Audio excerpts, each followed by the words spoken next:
MSNBC firing spree. Eggs. The math ain't mathin'. Federal workers being laid off left and right. Hey everybody, welcome back to our channel, Kevin Writes, Reads, and Rants. So there's an old proverb, an old saying that goes, may you live in interesting times. I think it's safe to say we have arrived. We got some stuff to talk about today, y'all, and I need y'all to make it make sense. So Joy Reid, who was the host of MSNBC's Readout, was fired, let go. Her show was canceled. It seemed like it came out of the blue. Rachel Maddow, who is another brilliant host on MSNBC, and she really is the network's linchpin. Like, she brings in all the ratings. She's super smart. Like, if they let her go, their whole network is over. She was not happy at Joy being let go. She told her own bosses off, and you know they ain't gonna fire her. Now, nobody's indispensable, but I'm telling you, Rachel Maddow pulls down so many ratings for MSNBC that if they let her go, they might as well turn the lights off. So listen to what she had to say. All of the jobs I have had in all of the years I have been alive, there is no colleague for whom I have had more affection and more respect than Joy Reid. I love everything about her. I have learned so much from her. I have so much more to learn from her. I do not want to lose her as a colleague here at MSNBC, and personally, I think it is a bad mistake to let her walk out the door. It is not my call, and I understand that, but that's what I think. I will tell you, it is also unnerving to see that on a network where we've got two non-white hosts in primetime, both of our non-white hosts in primetime are losing their shows, as is Katie Fang on the weekend. And that feels worse than bad, no matter who replaces them. That feels indefensible, and I do not defend it. I'll make it make sense, because I can't. Y'all, so let me just give you the rundown of everybody who done lost their show at MSNBC. Look at this picture. Top left, Jonathan Capehart, demoted from his anchor spot. Top center, Alex Wagner, demoted from her spot on the Alex Wagner Show. We got Lester Holt, demoted from NBC Nightly News. Okay, of course, bottom left, Joy Reid, recently booted off of the Readout. Bottom center, Ayman Mohyeldin, who hosted Ayman on MSNBC, lost his spot. And we have Katie Fang, bottom right, who lost her show, the Katie Fang Show. Now, let's not forget, we have Mehdi Hasan, who was demoted. He was threatened to be demoted at MSNBC back in January, so he quit rather than be demoted. That's Mehdi Hasan too.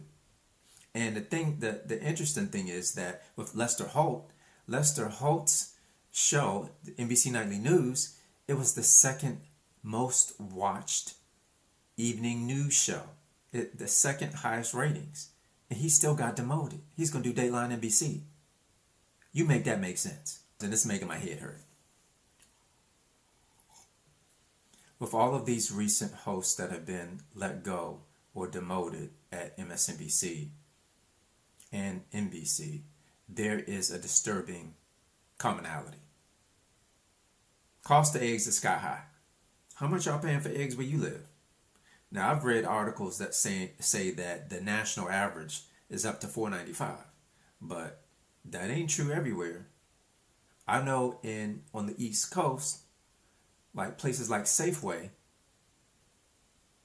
a carton of 12 eggs is $7.50, $7.49, and an 18 count is $10. So, is y'all eating the egg beaters yet? Or you just skipping eggs altogether? Cause now, I'm assuming this is how it works. So you got birds that have contracted the avian flu, the bird flu. So those birds are sick. So I'm assuming they're taken out of the population for producing eggs, right? So we got less birds producing less eggs. So when you got a shortage of something becomes scarce, that means it becomes more valuable. So the cost of eggs go up, okay? So my question is, eggs are going up, but what about the cost of chicken? If chickens are getting the bird flu and they can't produce eggs, the eggs have gone up, then the chickens with the bird flu should not be being butchered and sold to people. So that means there's less healthy chickens to serve to the public. So that means that the cost of the chicken should go up too, right? I mean, I don't know, you make it make sense, because it don't make sense to me why the chicken is still cheap, but the eggs have gone up.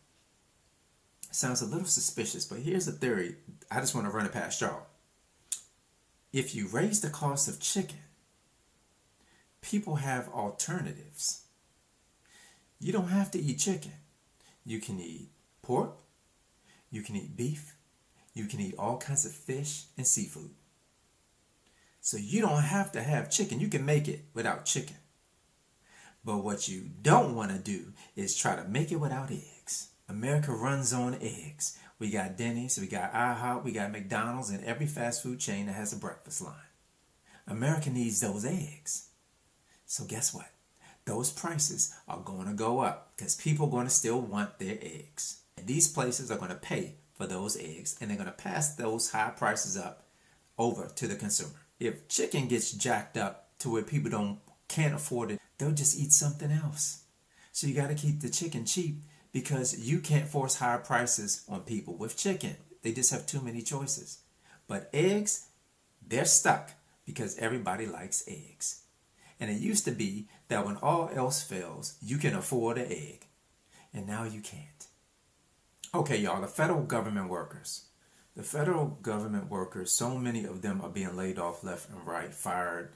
Let me just tell you how many agencies are being affected. These are all the government agencies that have experienced firings, layoffs, or buyouts, or whatever you want to call them. Department of Education, okay? Department of Homeland Security, Department of Energy, the U.S. Agency for International Development, USAID, the Consumer Financial Protection Bureau, the CFPB, the Department of Veterans Affairs, the vets are going through this, the Department of Agriculture, the USDA, that helps us be able to have food standards, health and safety standards, so that we can eat healthy food, the Environmental Protection Agency, the EPA, help us to have clean air and to be able to have clean water, and the Department of Health and Human Services, the Department of the Interior, the Office of Personnel Management, the General Services Administration, Small Business Administration, and the IRS. Oh, I'm sorry, the Department of Defense. But let's get back to the IRS. What's going to happen to your refunds? The IRS already moves at a snail's pace, especially if you get a refund back. So what's going to happen now that an already slow system is working with 6,000 less people? You make it make sense. You tell me. I have no idea. I guess we'll see how that pans out.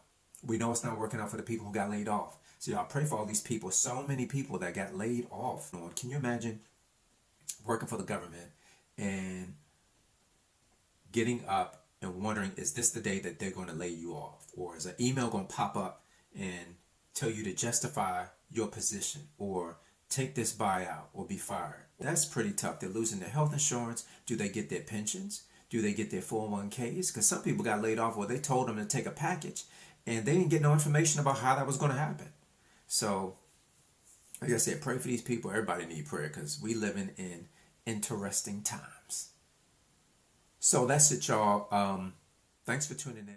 In times like this, in times like these with so much uncertainty, people need to be able to rely on other people, to have somebody to talk to. I am my brother's keeper. No matter how I look, no matter where I live, no matter who I voted for, no matter how old I am, no matter how young I am, no matter what color I am, or what culture I come from, or what state I'm from, or what country I'm from. We all in this world, we're all in this planet, and it's everybody's. It belongs to everybody, and everybody needs to look out for each other. And if one person is being attacked, then we are all being attacked. If one group is being attacked, then every group is being attacked. It's not just, oh, that's them, or oh, that's them. Because if it's them today, it can be you tomorrow. Thank you all for watching. Please do like, share, subscribe, turn on your notifications, share my video to whoever you can, whatever platform you can, and do subscribe, join in, comment. I like to hear from you guys. Thank you so much for all the new subscribers that have been coming in. I really appreciate it. And y'all get on my community page and comment on some of my posts. Sometimes I'll ask, like, what kind of content are you interested in seeing? Do you want to see more shorts or more long form? Do you want to talk entertainment? Do you want to do inspirational, relaxation, motivation? Y'all tell me what you want to see, and I'll make sure that I spread the love to everybody. So thank you so much for watching. I really appreciate you. Please do like, share, subscribe, turn on your notifications too, and I'll see you when I do.